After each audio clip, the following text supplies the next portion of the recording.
السلام علیکم دوستو، آج کی اس ویڈیو میں ہم آپ کے سامنے ایک موچی کے واقعے کو ذکر کریں گے جس کا حج کو جانے کا ارادہ تھا لیکن وہ حج کو نہیں جا پایا۔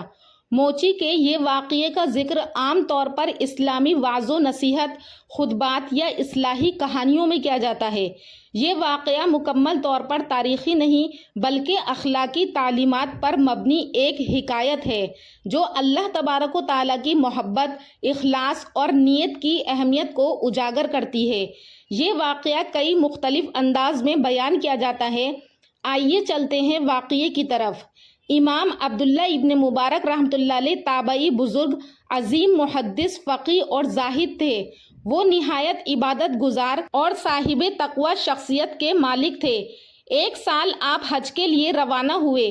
جب آپ حج کے بعد مکہ سے واپس آئے تو ایک رات آپ نے خواب میں دیکھا کہ خواب میں دو فرشتے بات کر رہے تھے۔ ایک فرشتہ دوسرے سے کہتا ہے کہ اس سال جتنے بھی لوگوں نے حج کیا ان سب کا حج رد کر دیا گیا سوائے ایک موچی کے جس کا نام علی ہے اور وہ دمشق میں رہتا ہے۔ امام ابن مبارک گھبرا کر اٹھے۔ انہوں نے سوچا کہ مجھے اس شخص سے ضرور ملنا چاہیے جس کا حج اللہ نے قبول کیا جبکہ ہزاروں حاجیوں کا نہیں ہوا۔ آپ فوراً دمشق روانہ ہوئے۔ وہاں پہنچ کر پوچھتے پوچھتے ایک موچی کی دکان پر پہنچے۔ اس کا نام علی تھا۔ آپ نے اس سے پوچھا، کیا تم نے اس سال حج کیا؟ اس نے شرمندہ ہو کر جواب دیا کہ نہیں، میں بہت برسوں سے حج کے لیے رقم جمع کر رہا تھا۔ اس سال میرے پاس اتنی رقم ہو گئی تھی کہ میں حج کو جا سکتا تھا، مگر پھر ایک دن میں نے دیکھا کہ میرے پڑوس میں ایک بیوہ عورت کے بچے بھوکے تھے۔ ان کے پاس کچھ کھانے کو نہیں تھا۔ ماں رو رہی تھی۔ مجھ سے رہا نہیں گیا۔ میں نے ساری رقم اسے دے دی تاکہ وہ اپنے بچوں کو کھانا کھلا سکے۔ یہ سن کر امام ابن مبارک رحمۃ اللہ علیہ کی آنکھوں میں آنسو آ گئے۔ انہوں نے اس سے کہا کہ خدا کی قسم تو وہی شخص ہے جس کا حج اللہ نے گھر بیٹھے قبول کیا اور تیرے طفیل ہزاروں حاجیوں کا بھی حج قبول ہو گیا۔ سبحان اللہ۔ سامعین، اس واقعے کو بیان کرنے کا مقصد اور اس واقعے سے حاصل ہونے والے سبق یہ ہیں کہ اخلاص نیت کی طاقت۔ اللہ نیت کو دیکھتا ہے نہ کہ صرف عمل کو دیکھتا ہے۔ خدمت خلق کا اعلیٰ مقام یعنی کسی کی بھوک مٹانا، کسی کی مدد کرنا اللہ کے یہاں بہت عظیم عمل ہے۔ خالص نیت سے کیا گیا چھوٹا سا عمل بھی اللہ کو بہت محبوب ہو سکتا ہے۔ دوسروں کی مدد کرنا، حاجت مندوں کی مدد کرنا عبادت کا بہترین درجہ ہے۔ اسی طرح اللہ کی رحمت یعنی اللہ تعالیٰ اپنے بندوں کے عمل کو ان کی استطاعت کے مطابق قبول فرماتا ہے۔ نہ نام و شہرت، نہ ظاہری عمل، اللہ صرف دل کو دیکھتا ہے۔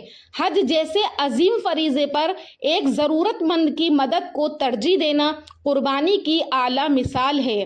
یہ واقعہ صوفیانہ ادب میں ایک استعارہ بن چکا ہے کہ اللہ کے دربار میں مقبولیت کا معیار دل کا اخلاص، عاجزی اور انسان کی خدمت ہے۔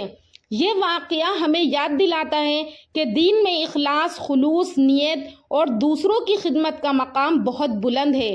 اگرچہ یہ واقعہ مستند احادیث میں نہیں آتا مگر اصلاحی اور روحانی اعتبار سے ایک قیمتی سبق رکھتا ہے۔ اسی طرح ایک اور واقعہ ہے ایک بزرگ کا، حضرت ابو حاسم سلم بن دینار رحمۃ اللہ علیہ جو کہ مشہور تابعی اور بہت بڑے زاہد و عابد تھے۔ ان سے ایک مرتبہ کسی نے پوچھا، آپ نے حج کیا؟ تو انہوں نے جواب دیا کہ ہاں، میں نے حج کیا ہے۔ پھر اس شخص نے پوچھا کہ آپ نے کتنے حج کیے؟ حضرت ابو حازم رحمۃ اللہ علیہ نے فرمایا کہ ایک ہی حج کیا، اور جب میں نے سچے دل سے خانہ کعبہ کو دیکھا تو میرے دل میں یہ خیال آیا کہ اگر اللہ تعالیٰ میرا یہ ایک حج ہی قبول فرما لے تو میری ساری زندگی کا سرمایہ بن جائے گا۔ اس لیے میں نے دوبارہ حج کرنے کی جرأت نہیں کی کیونکہ مجھے یہ ڈر تھا کہ کہیں میرے اخلاص میں کمی نہ آ جائے۔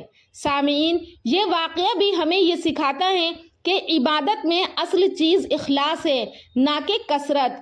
حضرت ابو حازم رحمۃ اللہ علیہ جیسے اولیاء اللہ کے نزدیک ایک حج بھی اتنی بڑی نعمت ہے، اگر وہ خلوص سے ہو تو ساری زندگی کے لیے کافی ہے۔